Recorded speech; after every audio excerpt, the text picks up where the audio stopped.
I eventually told him that I thought it was about my sexuality, and he was super sweet about it. For years, Sara Gilbert dated Johnny Galecki on the set of Roseanne, but something wasn't quite right. Every time they kissed, she'd feel sad and didn't know why. Then she fell in love with someone else, a woman 18 years older and famous too. But she kept it hidden for nearly a decade, terrified Hollywood would end her career. When she finally came out in 2010, the secret had already cost her something she could never get back. And the person she was really protecting wasn't who you'd think. Sara Gilbert came into the world on January 29th, 1975, at St. John's Hospital in Santa Monica, California. Born as Sarah Rebecca Abel Leese, her mother, Barbara Cowan, had been a child actress in the 1950s, and her grandfather, Harry Crane, was the man behind The Honeymooners, a legendary comedy show from 1951. Sarah was born into the entertainment world, but not without complications. Her mother had previously married Paul Gilbert, a vaudeville performer and World War II pilot who adopted Barbara's two children, Melissa and Jonathan. That marriage ended in 1972.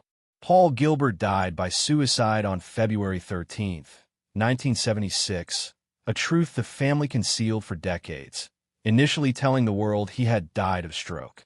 At the time, Sarah was just over a year old. By the time she was 6, Sarah was already observing the spotlight that surrounded her older half-sister Melissa, who was starring in Little House on the Prairie. While Melissa basked in public recognition, earning a Hollywood Walk of Fame star at age 21, Sarah experienced it all from the sidelines.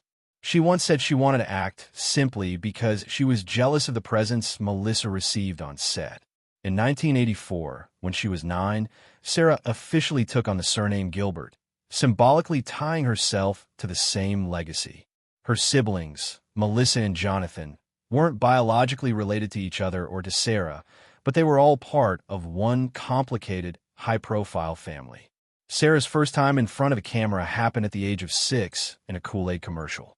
Her actual acting debut came 3 years later in a 1984 CBS TV movie called Calamity Jane, where she played a character named Jean. She was still attending regular school, unlike many young actors, thanks to her mother's insistence on keeping things normal. Her mother, Barbara, made sure the industry didn't swallow her up. Even though Barbara had worked in showbiz herself and ran a production company, she enrolled Sarah in public school and steered her away from the usual traps. That steady hand made all the difference. Everything changed in 1988. Sarah auditioned for Roseanne and landed the role of Darlene Connor, the sarcastic tomboy middle child who quickly became a fan favorite. She had just failed to get cast in a Facts of Life reboot. But Roseanne felt right. At one point, she said that insulting her sister Melissa growing up had given her all the comedic timing she needed for the role. It worked. She had turned in a performance so genuine that she earned 2 Emmy nominations during the show's original run. Even after becoming a star on television, Sarah did not let go of her education. In 1993, she enrolled at Yale University while still working on Roseanne. From 1993 to 1997, the production adjusted itself around her class schedules, even filming her scenes out in New York while she attended classes in Connecticut. She graduated in 1997 with a degree in art and a focus on photography, the same year Roseanne ended its original run. Sarah never truly knew Paul Gilbert, but his death remained a quiet, influential presence in her life. Melissa didn't learn the truth about Paul's suicide until 2009. He had suffered long-term pain from wartime injuries and eventually took his own life at age 57. The story had remained locked away for decades. Barbara, meanwhile, carried a dual identity. She used multiple professional names over the years: Barbara Crane, Barbara Abels, Barbara Cowan, to keep her family life and professional life separate. Her motivation was always to protect Sarah, and it showed. While Melissa's childhood was filled with media pressures, Sarah's was steadier, more protected, and deeply grounded. By the time Sarah appeared in the ABC Weekend special Runaway Ralph in 1988, the same year she landed Roseanne, she was already a young professional. Acting opposite Fred Savage and based on Beverly Cleary's book, the show prepared her for what was to come. Then Roseanne hit, and everything accelerated. Her role as Darlene spanned from 1988 to 1997 and reshaped the image of a TV teenager. The show wasn't afraid to go deep. In Season 4's Darlene Fades to Black from 1991, the character wrestled with depression. Sara balanced all of its school, scripts, expectations, and kept growing. Her on-screen relationship with Johnny Galecki's David Healy began in Season 4. It brought out emotional layers in the show, especially when Dan, played by John Goodman, confronted them. The scenes felt real. Fans remember the tension when Dan caught Darlene and David kissing. It wasn't just good acting. It mirrored the kind of father-daughter confrontations happening in homes all over America. By Season 6, airing in 1993 to 1994, Sara wasn't just acting, she was shaping her character. She started to influence the storylines, pushing for more feminist themes and real-world issues. This eventually grew into full creative control. When the Roseanne reboot launched in 2018, she was both star and executive producer, earning $300,000 per episode. Even in the original series, she helped shape the writing. In a 1989 episode, her character read a poem that revealed a deep sadness behind the sarcasm. The poem had lines like, "Too short to be quarterback, too plain to be queen." It struck a nerve. By 1992, she even got a writing credit for the episode Don't Make Me Over. In between TV work, she took on powerful film roles. In 1990, she starred in Sooty and Simpson with Louis Gossett Jr., playing a girl in segregated Georgia who befriends a black man hiding in the woods. The movie dealt with racism and abuse, and she won a Young Artist Award for it. In 1992, she appeared in Poison Ivy with Drew Barrymore. The movie bombed at the theaters, but went on to become a cult classic, particularly on cable. Gilbert played Sylvie Cooper, a Cosset girl who gets slowly manipulated by the dangerous character played by Barrymore.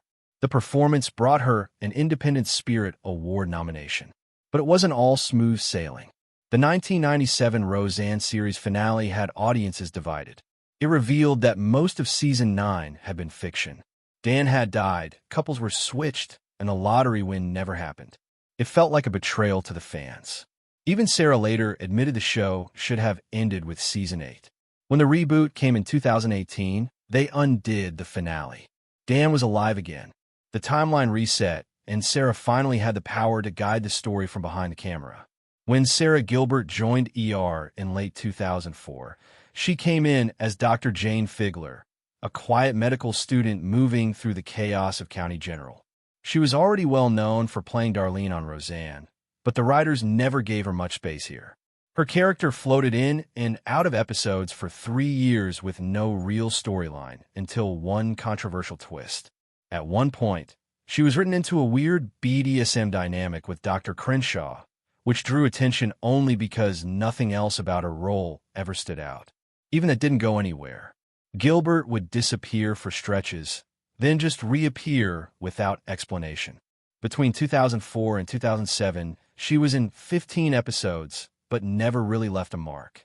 It was like watching Darlene in Scrubs, stuck in the background while the show moved on. Then came The Big Bang Theory.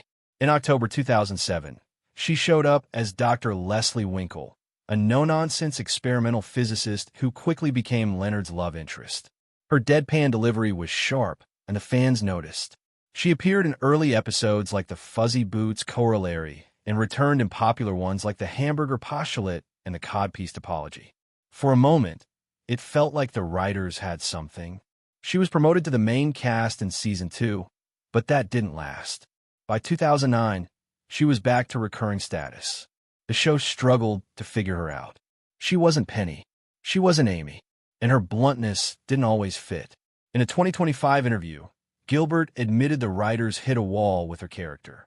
Her last meaningful appearance came in May 2010 when Leslie turned down Leonard's casual proposal. She returned once more in 2016 for Sheldon's birthday in the 200th episode. But by then, the door had quietly closed. Around the same time, behind the scenes, Gilbert was working on something that had nothing to do with sitcoms. In December 2009, just as The World Turns was being axed after 54 years, she pitched CBS a new kind of talk show. The idea was simple: women talking about life, family, and news through the lens of motherhood. She joked later on Ellen that she was the last person suited for it, shy, quiet, not a fan of small talk, but the network said yes. They picked her over an Emerald cooking show and even a Pyramid reboot hosted by Andy Richter. CBS officially greenlit it in July 2010. That fall, on October 18th, the talk premiered. Gilbert wasn't just a co-host. She was the creator and executive producer, shaping the tone and direction. The first lineup included Sharon Osbourne, Julie Chun, Holly Robinson Peete, Leah Remini, and Marissa Jarrett Waker. From the beginning, it felt different. The conversations were raw, personal, and sometimes uncomfortable. Unlike other daytime shows that stuck to safe topics, the talk leaned into disagreements and vulnerable moments. Viewers stuck around because it felt real. By season 2, ratings confirmed it. In January 2012, the show pulled in 2.45 million viewers in a single week. Over the February sweeps, it grew 4% overall, 10% in women 25 to 54, and 13% in women 18 to 49. CBS renewed it again in March. In 2016, the talk beat out The View, The Wendy Williams Show, and even Ellen to take home a daytime